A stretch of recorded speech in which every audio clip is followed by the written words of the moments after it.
Allahu Akbar, Allahu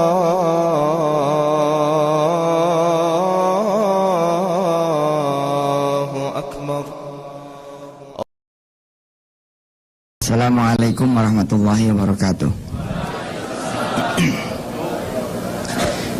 Alhamdulillah, dulu saya dikasih pengalaman oleh Allah Subhanahu wa Ta'ala lewat orang-orang tua saya, jualan dari kecil. Yang lain main gundu, saya jualan gundu. Yang lain main layangan, saya jual layangan. Kita beli kerupuk Bangka 400, ini jualnya 500. Kan satu kerupuk Bangka tuh satu plastik isinya 10, jualnya gocap. Kali 10, 500, untung 100, subhanallah. Dulu masih ada sugus, istilah gotun ya, belum lahir kali anak-anak sekarang. Gotun tuh 5 perak ya, bisa dibayangkan kalau kemudian kita untung 100, berarti kita bisa punya properti banyak sekali tuh. Nah, yang kebiasaan ini tidak ditemukan di kalangan pribumi. Mereka rata-rata tidak mampu membagi. Jadi yang saya lihat gitu ya, kayak kita ini orang tua suka ngomong begini, udah belajar dulu, konsentrasi aja. Padahal persoalannya bukan konsentrasi, persoalannya adalah membuang waktu yang sia-sia. Ketika dia tidak punya waktu untuk yang sia-sia, dia bisa jualan. Dia bisa jualan online, dia bisa kemudian jualan di depan rumah, dia bisa kemudian jualan di perempatan. Tapi ketika anak-anak remaja banyak hal yang sia-sia, dia nongkrong di mall. Nongkrong di mall itu bagus tidak? Bagus kalau bawa lontong sekalian. Bawa lontong, bawa sambelnya ya kan, bawa kerupuk, bawa teh manis yang di termos jadi duit. Bawa tikar, itu namanya piknik. Bawa barang dagangan, kemana aja bawa barang dagangan. Bila ditakdirkan kemudian Yusuf Mansur atas izin Allah diterbitkan bukunya, dijual bukunya di Gramedia. Beberapa orang di Gramedia ya, ada yang rasa-rasa ingat dengan Yusuf Mansur yang rajin ya ngorder kerupuk. Jadi kita beli kerupuk berapa bal itu. Terus apakah kita harus tenteng kayak orang pengembara gitu? Kan enggak. Kita bawa satu sampel, kita main ke Gramedia Palmera. Saya bilang Mas Satpam, Pak Satpam, jadi saya bawa sampel kerupuk, bisa tidak saya masuk ke atas? Kata Satpam, oh jangan, lagi pada kerja. Terus saya nanya baik-baik, nah, gimana caranya supaya saya bisa dagang? Bayangkan ya, seorang Satpam aja akan ngasih unjuk. Nih perhatikan filosofinya. Tinggalin dulu handphonenya, BB-nya tinggal. BB-nya taruh dulu, ini mahal nih ilmu. Oke. Perhatikan filosofinya. So when I came to Gramedia, I told to the security, hey, saya mau jual ini kerupuk, gimana caranya? Boleh nggak saya ke atas? Si security bilang, nggak boleh. Terus saya nanya, and I asked him, gimana caranya kalau saya mau dagang? Apa dia bilang? Tungguin di masjid aja Pak, atau tungguin di kantin, nanti juga pada turun sholat zuhur dan pada turun makan. Memang boleh saya jualan di masjid? Nggak apa-apa Pak, tunggu di depannya aja. Emang boleh saya dagang di kantin? Nggak apa-apa Pak, asal jangan ngeganggu pedagang yang lain. Insya Allah nggak apa-apa. Ya sudah kalau gitu saya tunggu. Jam masih jam 10. Bayangkan, saya bertanya tidak dengan direktur utama, saya bertanya tidak dengan presiden direktur, saya bertanya tidak sama di owner dari Gramedia, saya bertanya ya tidak dengan Jakob utama, saya bicara dengan seorang security and he guide me. How about we talk to him? We ask from him the guidance. Bagaimana kalau kemudian kita bicara sama Allah langsung? Masya Allah. Juga ada poin? Juga ada poin or not? Ini remote-nya boleh, you may choose in English version or in no smoking, ya, no smoking. Ya biasa saya kalau habis dari Malaysia, Singapura gini bahasanya suka campur-campur. Lah beneran, aneh kemarin kesana ngopi ngeteh. Iyalah pengusaha ya kan. Bebas. Emang bekerja, emang ngambil cutinya kumpulin dulu gitu. 10 tahun baru dapat 2 minggu. Emang begitu. 10 tahun dapat 2 minggu. Apa yang tidak dimiliki oleh para pekerja? Freedom. Financial freedom. Financial freedom mungkin nggak ada masalah ya. Buat sebagian orang nggak ada masalah financial freedom, karena banyak juga pekerja-pekerja yang disebut dengan pekerja profesional. Tapi apa yang absolutely dia yang tidak punya? Time freedom. Yang lebih hebat lagi adalah spiritual freedom. Oh ini nggak punya ini. Karyawan sholat duha 12 rakaat, insya Allah ditegur. Maaf ya mas, di sini bukan pesantren Ustaz Yusuf Mansur. Ini pabrik. Ente kerja di sini. Oh sholat 12 rakaat. Oh saya doain pabrik ini. Insya Allah terusin aja sholatnya, langsung dapat surat tuh. Ya. Ente sebagai bawahan, kalau majikan anda, kalau pimpinan anda, bos anda ngomong begini, sholat zuhur kita jam 12:09, tapi kita selesaikan dulu. Sepakat? Nggak mungkin kita bilang, maaf pak, nggak ada maaf, terusin. Spiritual freedom nggak dapat. Financial freedom, insya Allah lah. Di beberapa perusahaan-perusahaan yang bagus, ini urusan finansial ini diurus betul. Dia punya gaji di atas ya 10 juta, kemudian ditanggung biaya semuanya. Ya. Tapi yang tidak ya didapat oleh kebanyakan orang yang kemudian kerja di bawah bayang-bayang orang lain adalah time freedom. And then yang lebih Masya Allah lagi adalah spiritual freedom. Baik, saya datang bawa kerupuk dan bertanya, maaf dalam tanda petik, hanya dengan seorang security, dan dia memberitahu saya kemana, di mana, dan bagaimana.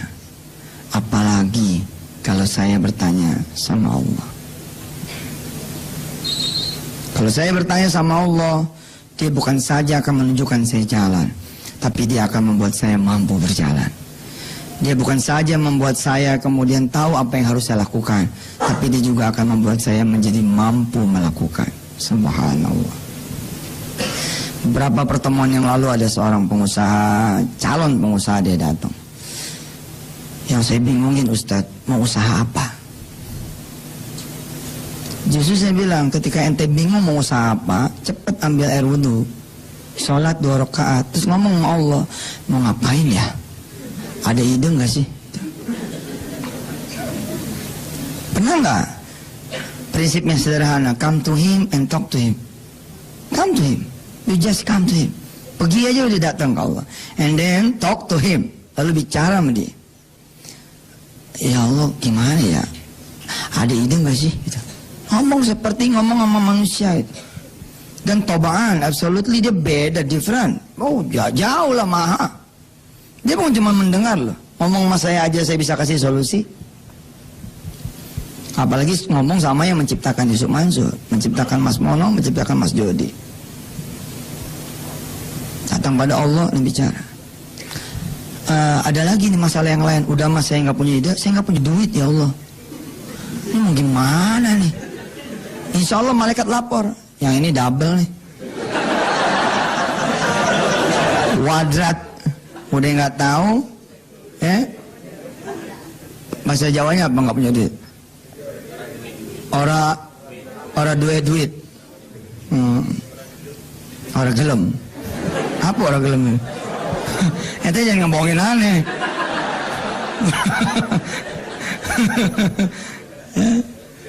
Easy, simple, gampang. Saya bilang sama si pengusaha tersebut, justru makin ente bingung, makin ente nggak tahu. Jangan bertanya melulu, apalagi sama diri sendiri. If you ask yourself, Anda akan makin bingung. Tapi udah makin bingung, akhirnya do nothing. Tidak mampu melakukan apa-apa. Tanya sama Allah, datang pada Allah.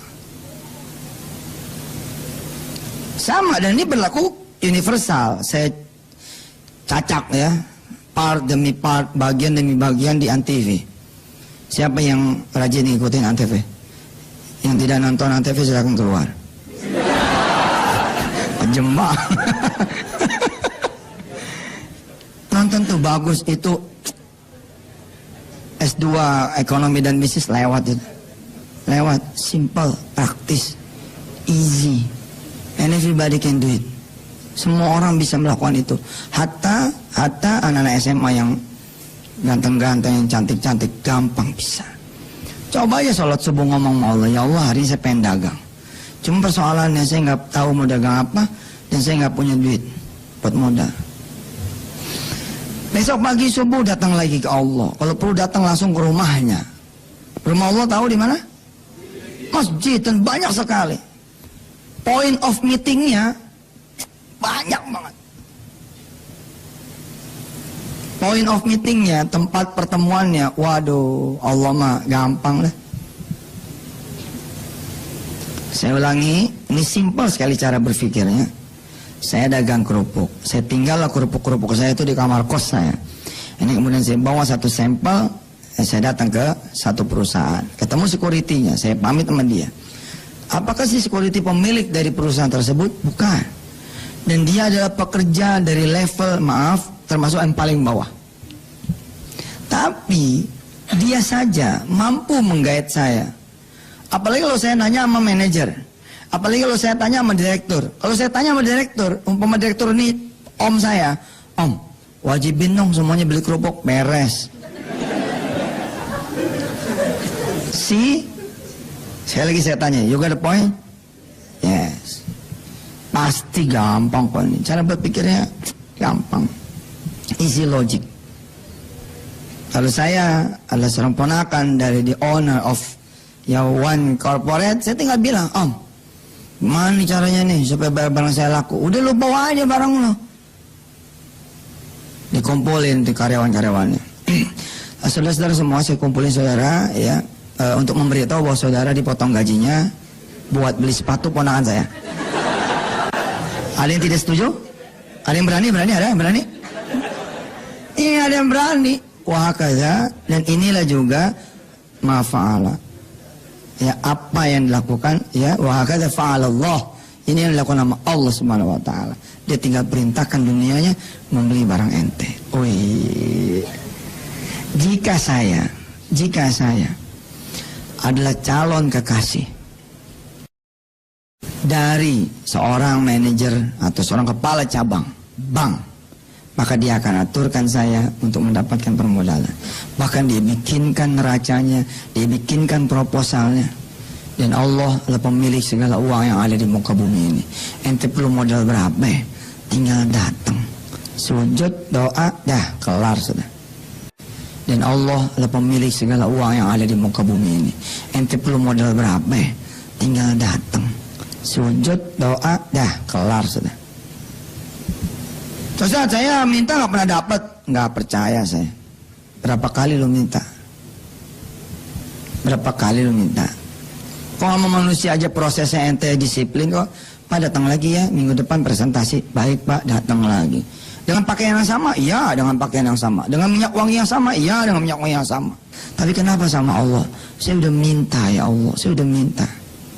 Saya pernah menemukan ya, seorang anak SD dengan omset di atas 10 juta rupiah satu bulan. Anak SD. Anaknya Astri Ivo.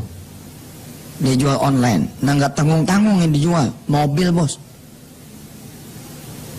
Emangnya anak SD tidak bisa berpartner dengan showroom?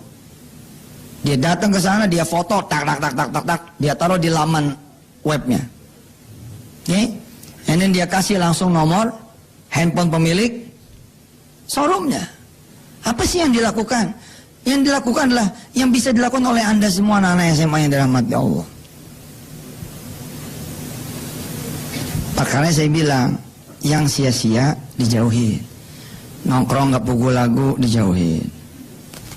Ke mall nggak bawa lontong jauhin. Ya, kalau perlu naik busway saja udah jualan, harusnya begitu. Mantap kan? Naik busway nih udah jualan. Permisi Pak, permisi. Saya ada jual prosesor nih. Insya Allah tuh namanya nggak tahu tempat. Di busway kok jual prosesor itu. Kira-kira yang pantas di busway jual apa? Minuman. Insya Allah ente langsung diturunin sama sopir. Tapi besok ente datang lagi lama-lama kasihan juga. Ya udah nggak apa-apa dah. Apalagi ente datangnya cakep. Begitu datang naik, taruh tuh 1 es di tempat sopir. Ini buat bapak saya mau dagangan. Insya Allah. Nah, di kereta. Di Indonesia ini kan negara paling enak ya. Nggak perlu izin sampai ente dagang. Mana ada begini digeser dikit ke Malaysia, apalagi ke Singapura. Udah nggak bisa, apalagi negara-negara maju nggak bisa. Ente mah dagang asal jangan ketemu terantip itu aja.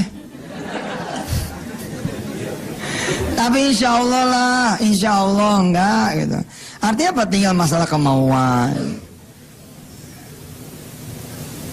Dulu sebelum era entrepreneur merebak seperti sekarang, kalimat ini adalah kalimat mafhum di kalangan mahasiswa. Kalau semester 5 lu masih dibiayain, berarti lu bukan mahasiswa. Ingat nggak? Zaman dulu pernah kuliah nggak? Nggak selesai. Dulu begitu. Kalau semester 5 masih dibiayain, wah ini namanya bukan mahasiswa.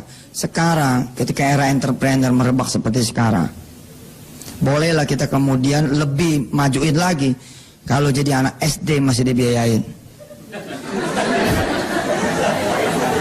berarti bapaknya nggak mikir, berarti ibunya nggak mikir.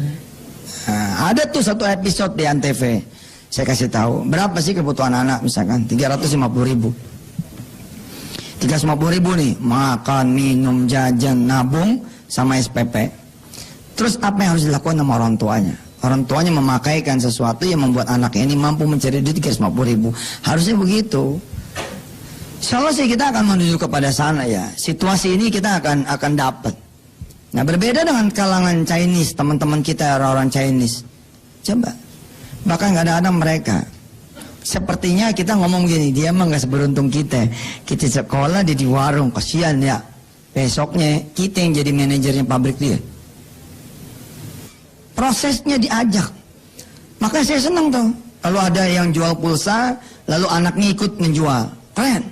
Apalagi kalau kemudian pulsa 100.000 dijual 10.000 malaknya tuh. Cepet bangkrut tuh. Ya kayak si Wirda zaman dulu. Modalnya 300.000. Alhamdulillah. Laku jualan di SD zaman dulu. Pulangnya bawa duit 32.000. Ini kan keren. Insya Allah keren. Keren nomboknya. Ya, banyakan. Kayak kembali. Anak-anak SMA, apakah haram mencari duit? Tidak. Proses. Nah ini orang tua yang harus menghargai proses, bukan hasil. Ente pasti punya adik dong. Yang sebelah pasti punya adik dong. Anak juga punya? Enggak, yang belakang loh. Yang kacamata. Iya. Punya adik? Punya, dorong dia. Pesankan halaman web yang dibeli abon. www.abon.com. Strong Abon, www.strongabon.com. Pokoknya terima diantar di tempat tanpa cas tambahan. Subhanallah. Kita beli abonnya di Boyolali 1 bal, ya toh? Prosesnya, bukan bisnisnya, prosesnya. Kalau buat anak kita, kalau kita udah jangan main proses sih, kita udah bertarung sama kehidupan, jangan bercanda kalau kita mah. Tapi kalau buat anak-anak kita, proses. Ya. Kan ada Maici tuh. Yang belum ada Naici kan. Kita bikin www.naici.com. Kerupuknya lebih kecil, keripiknya juga lebih kecil gitu. Namanya juga Naici, ya kan. Insya Allah ada Mas Mono kan. Belum ada Mas Mini. Nah, kita bikin www.masmini.com. Hanya tulang yang kita jual, sorry.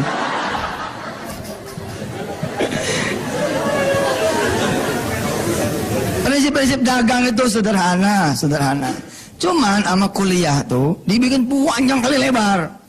Dan nggak apa-apa, memang bisnisnya semester kan. Bisnisnya memang biar semester. Ya, Ustadz itu kan nuntut ilmu. Fine, oke. Kalau nawaitunya Anda nuntut ilmu, nawaitunya kemudian bikin stemik seperti saya dan kawan-kawan adalah memberi kesempatan untuk ilmu. Oke. Semua menjadi sebuah proses yang dihargai Allah Subhanahu wa taala.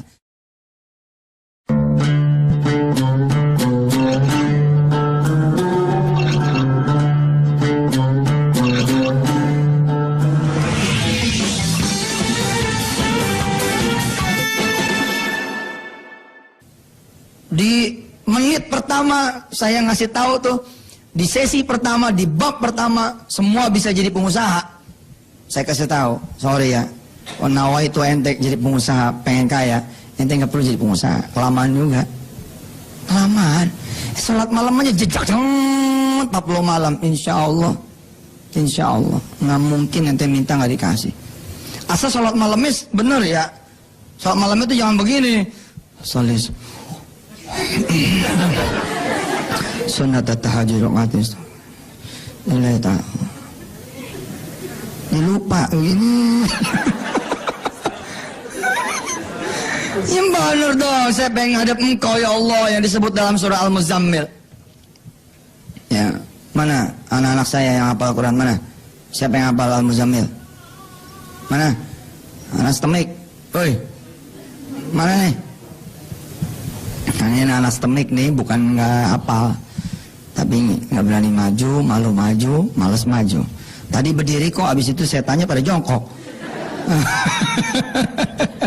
Ya, saya terima kasih kepada teman-teman stemik yang hari ini sudah memprakarsai, ya, membuat anak-anak muda menjadi pengusaha dan berhasil menghadirkan Mas Mono. Dan hari ini ada tambahan bonus, tengah-tengah saudara hadir Mas Jody, subhanallah. Mudah-mudahan adik-adik pulang dari sini bisa berkumpul.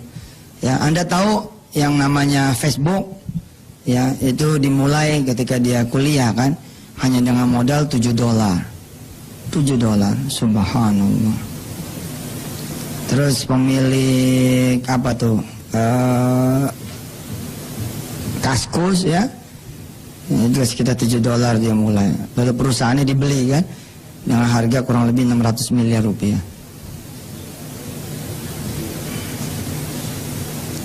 Keren tuh. Saya dulu punya teman namanya Lutfi ketika kuliah.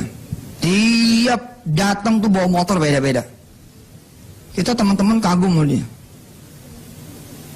Hebat banget sih Lutfi ya. Ada motornya ini, motornya itu.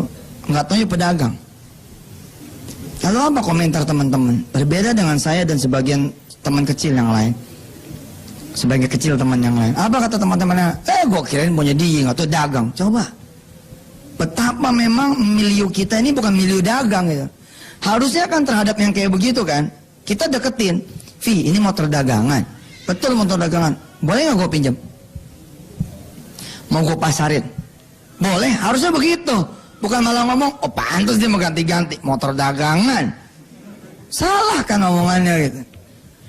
Nah, kebiasaan-kebiasaan yang begini, alhamdulillah sekarang udah nggak lagi dijadikan tabu. Zaman dulu kalau ada anak pelajar yang dagang, malu nggak dia? Malu. Zaman sekarang, enggak, karena nggak ada yang dagang. Habis pelajaran udah banyak banget, nggak sempet lagi didagang. Nggak, jangan. Bikin dagangan. Bikin dagangan. Lagi musim apa nih? Sekolahan musim ini. Di sekolahan itu ya, kalau kamu jual anak SMA nih, jual kaos kaki aja, nggak mungkin nggak laku tuh. Nggak mungkin nggak laku. Bikin kaos kaki yang belang-belang, kreasi sendiri. Yang kanan coklat, yang kiri merah. Betul, nggak apa-apa. Anak sekarang kan makin gokil, makin laku. Nggak percaya. Kaos kaki, yang jempolnya nggak ada. Ini model baru bos, tren. Insya Allah. Terus kalau nggak ada ide gimana? Kalau nggak ada ide, datang sama Allah, minta sama. Apalagi udah ada ide, apalagi udah ada dagangan, apalagi udah ada toko. Ya itu mah makin gampang. Tapi saya cuma punya utang saya 2 miliar, ide.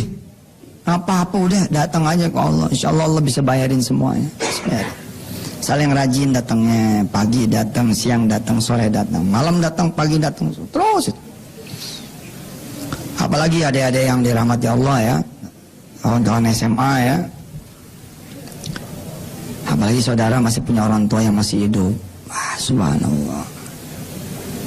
Cuma memang ini juga PR besar buat anak-anak Melayu ya. Buat anak-anak kulit kayak kita ini. Justru kebanyakan orang tua ngeri anaknya jadi pengusaha. Janganlah, lu kerja aja, pasti. Ya, ini memang masalah. Tapi insya Allah yang kita bawa kepada Allah Subhanahu Wa Taala, ini urusan jadi enteng. Baik, sebelum saya tutup sama salam, saya beritahu lagi hal yang sangat ringan, sepele, tapi insya Allah menurut saya ini kalau bahasa Twitternya jelek. Ya, jelek banget.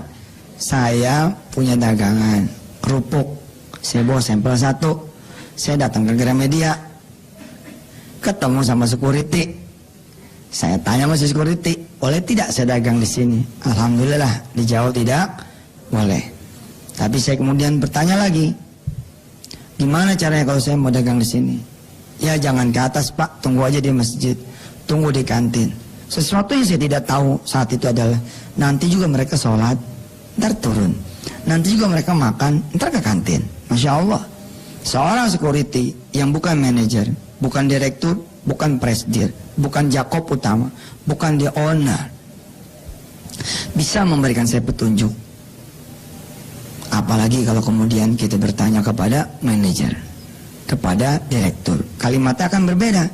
Apalagi saya adalah orang dekatnya presiden, direktur atau manajer, tentu dia akan aturkan sebaik-baiknya. Gini aja, kalau kamu memang mau dagang kerupuk, ya sudah, nanti di kantin om kasih tempat. Allahu Akbar. Lalu bagaimana kalau kita menjadi kekasih Allah? Bagaimana kalau kemudian kita menjadi seseorang yang dekat sekali dengan Allah? Minal muqarrabin. Minal muqarrabin, disebutnya al-muqarrabun. Orang-orang yang dekat sama Allah, kita tinggal ngerajuk dikit dapat. Istilah celengan digerangnya keluar tuh duitnya. Tuh. Dipuji dah Allah. Makasih Allah ya udah bikin saya nganggur, alhamdulillah. Asik kan? Bukan keluhan kan? Makasih. Engkau kan maha kaya nih, masa sih nggak bisa ngasih saya? Betul, betul. Dan ini universal, universal bisa dipakai buat apa aja, buat jodoh, ya sama aja. Come to him and talk to him. Datang, ya Allah kurang apa sih saya? Makasih nih, muka kayak begini, ya subhanallah. Ada jutaan laki-laki, masa sih nggak ada yang bisa jadi suami saya, ya Allah. Minta sama Allah, kasih saya jodoh ya Allah. Tahun ini juga, jangan sampai bulan Juni. Sekalian berduitnya. Kalau bisa jodohnya yang soleh, yang kayak Yusuf Mansur, yang kayak teman saya nggak ngerepotin. Begitu menikah 2 bulan langsung hamil. Terus, sama Allah gampang banget, gampang banget, gampang banget. Jangan nyari yang lain yang susah. Jadi Allah aja gampang.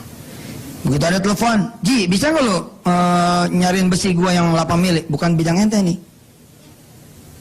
Prinsip dasar ekonomi kapitalis kadang-kadang atau ekonomi modern atau safety ekonomi mengatakan enggak, no, fokus.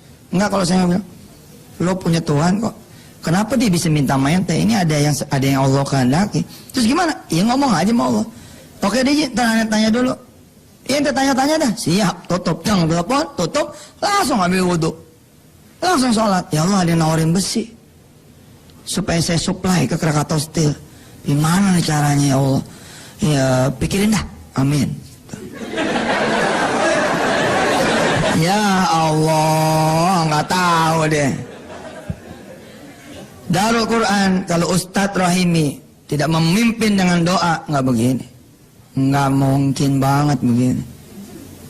2008 tanah kok, tanah kosong. Saya terbangin helikopter di tahun 2008 di atas tanah ini. Kan saya bercanda tuh, saya beli helikopter di Malaysia yang pakai remote, gitu. Itu ada gunanya itu, ada gunanya itu. Saya ikat sholawat tuh di kakinya helikopter, wah, ya tutup kuping dah. Ya kan ini kan masya Allah kalau ketemu orang-orang radio Roja kan, gawat bener ini. Masa sholawat diikat-ikat di helikopter, bid'ah banget tuh. Nggak ada urusan. Nggak ada urusan, kita terbangin jeng pakai remote saat ke atas. Yang lain main bola, anak-anak main bola. Kita yang jadi pentolan Darul Quran saat itu 2008, 2007, 2008 nerbangin helikopter saat. Dua yang saya terbangin, satu pojok di sini, satu pojok di sana. Tanahnya waktu itu yang diincar cuma 1,7 hektar. Siapa yang kita cari? Allah. Maka bila kemudian Ustaz Rahimi mengurangi doanya, mengurangi riadonya, maka akan berkurang juga. Genjot terus. Butuh guru, ente butuh guru. Jangan pasang iklan. Salat 2 rakaat. Ya Allah, di sini kurang guru. Kirimin ya Allah. Nanti akan datang orang desa banget. Kata Ustaz Yusuf, saya dengar di sini butuh guru. Oh iya Pak, butuh guru di sini. Tapi saya nggak ada ijazah. Oh, nggak ada ijazah ya. Bapak dulu nyantren di mana? Itu dia sih nggak nyantren di mana-mana. Terus Bapak mau ngajar apa? Lah katanya di sini butuh guru Quran. Saya insya Allah hafiz 30 juz. Oh, dan saya menguasai qiraah 14. Bukan qiraah Sabah lagi, qiraah 14. Iya, karena yang Allah utus Jibril langsung di sini. Aduh Pak, udahlah. Ente habis sholat 2 rakaat, tiba-tiba bebe, ente rogo udah ada bunyinya tuh, udah ada isinya. Jadi siapa ya yang butuh besi? Allah Karim. Siapa yang butuh besi? Aduh, anak-anak remaja, ya. Apalagi kalau ada target, misalkan saya targetnya mau jualan kembang. Di mana? Di kuburan. Udah ada target tuh. Saya mau jualan kembang di mana? Depan mall. Serius loh, dunia usaha tuh akan senang kalau anak-anak SMA tuh punya ideas.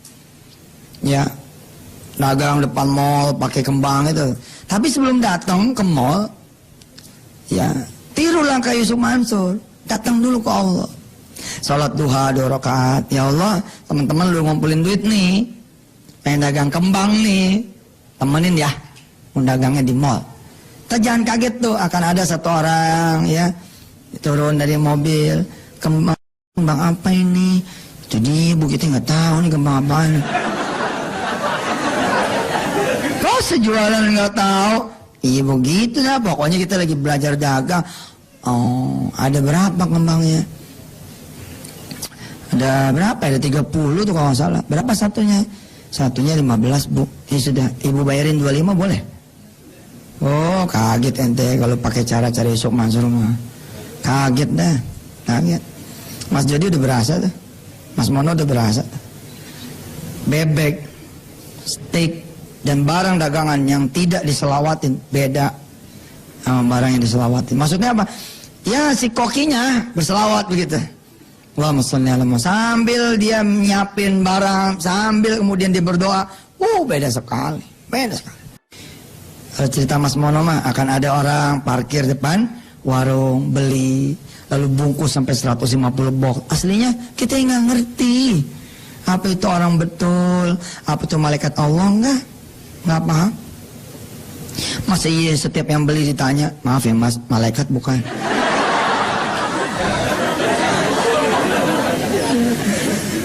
Tanya pada Allah. Ella, adik saya, ketika mau menggelarin dengan teman setemik, saya bilang, udah lapor lah. Udah lapor. Sama siapa? Sama Allah. Ya itu cakap. Lapor sama Allah. Ntar pulang, Ella lapor lagi sama Allah. Begitu selesai, Ella sama teman-teman setemik, sholat lagi nanti zuhur, doain teman-teman supaya jadi pengusaha semua. Bismillahirrahmanirrahim. Allahumma salli ala Sayyidina Muhammad wa ala ali Sayyidina Muhammad. Terima kasih ya Allah, alhamdulillah Kau telah kumpulkan kami di sini. Mudah-mudahan kami belajar sesuatu yang membuat Engkau senang. Mudah-mudahan kami belajar sesuatu yang membuat kami juga disenangkan oleh-Mu ya Allah. Mudah-mudahan kami belajar sesuatu yang manfaat. Mudah-mudahan kami berkumpul di sini untuk sesuatu yang manfaat. Berikan ridha-Mu ya Allah untuk majelis ini. Berikan berkah-Mu untuk orang-orang yang terlibat di majelis ini, baik panitianya maupun para pembicaranya. Radina billahi rabba bil islami dina Muhammadin nabiyya. Ya Allah ya Rahman Rahim. Mudah-mudahan peserta yang hadir hari ini tergugah, termotivasi, punya ide, punya kemudian sedikit renungan untuk kemudian menjadi orang yang lebih bermanfaat lagi. buat agamamu ya Allah, dan buat agamamu, dan juga buat agamamu ya Allah, semuanya buat agamamu.